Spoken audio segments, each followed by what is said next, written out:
Start singing. And I would stand in front of people and sing, and if they didn't clap halfway through the song, I would say, clap for me, and if they didn't, I'd walk off.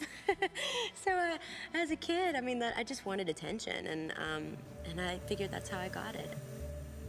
But no one realized how serious LeAnn was about performing until she entered her first talent contest when she was 5.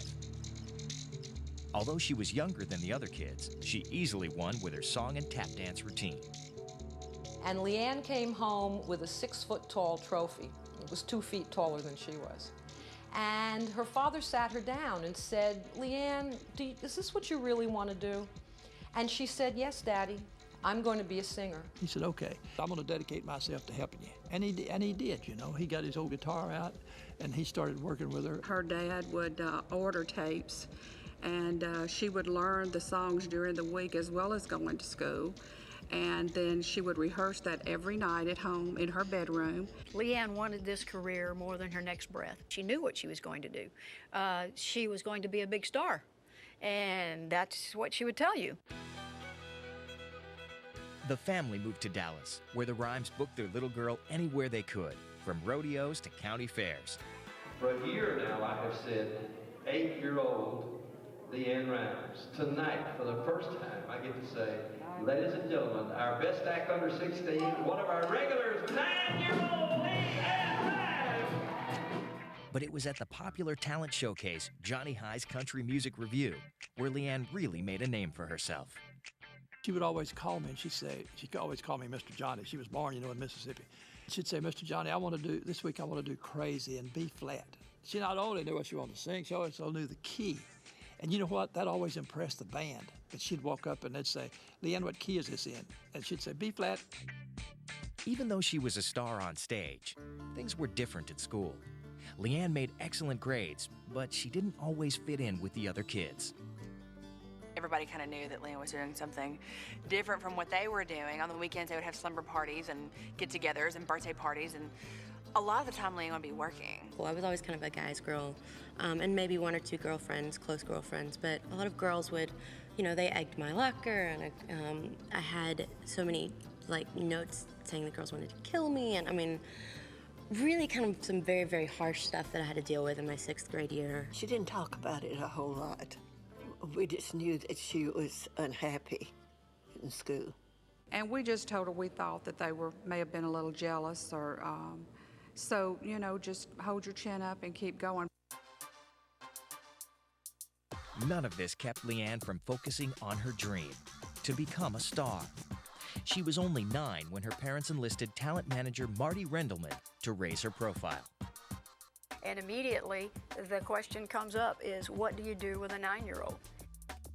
Who's going to pay good money to go see a 9-year-old perform, and where? But of course, she couldn't perform in any clubs where liquor was being sold. So Marty had the idea that LeAnn could sing the national anthem at sporting events. Now, everybody knows that the Star-Spangled Banner is a very hard song to sing. And yet, there was little LeAnn, 11 years old, in Dallas Stadium in front of tens of thousands of fans. LeAnn Rhymes of Garland, Texas, sings our national anthem.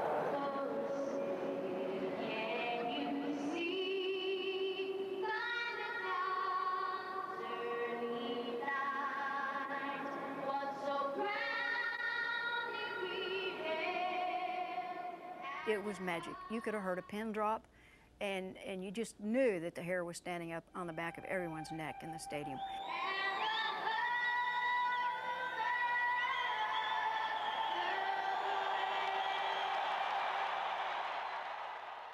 LeAnn became a fixture at the Dallas Cowboys home games.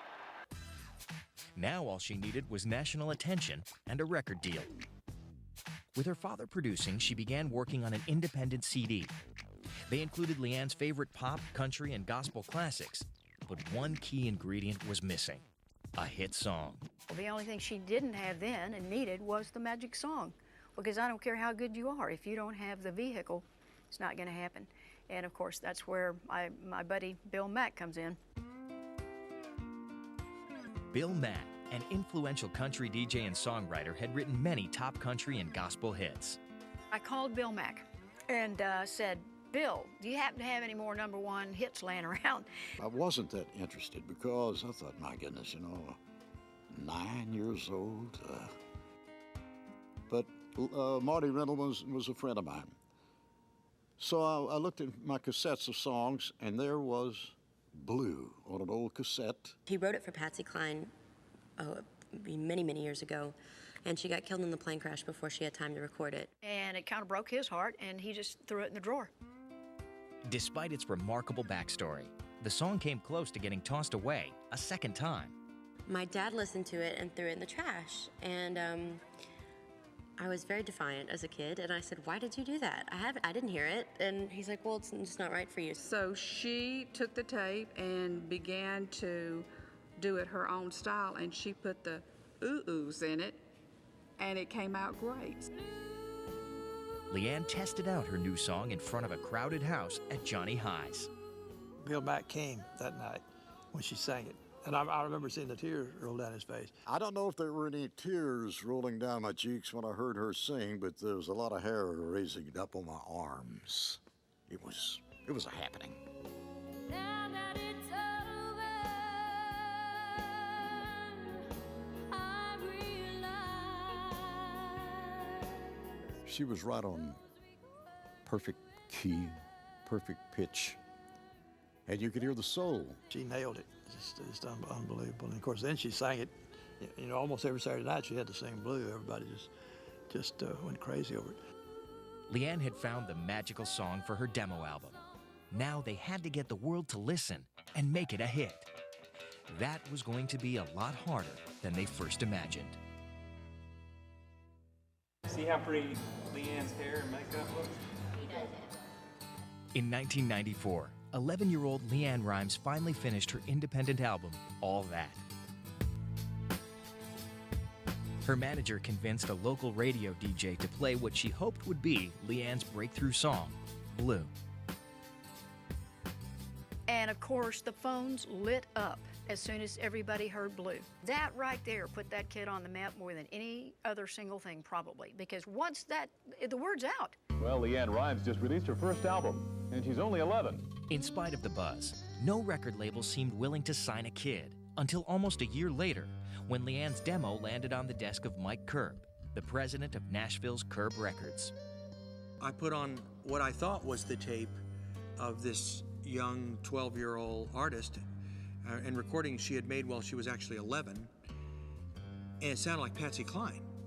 And I said, this must be a mistake. I said, this is not an 11-year-old singing like Patsy Cline. It's not possible. Mike played it for his kids on a family vacation in a car driving, to go on vacation, and they fell in love with it, and Mike fell in love with it. Mike Curb was even more impressed when he met LeAnn.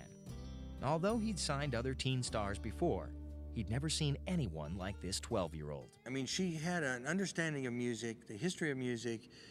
She has ears that are just unbelievable. Mike Curb is known for his ability to recognize talent. And he saw that there was something very, very special here. So he signed her.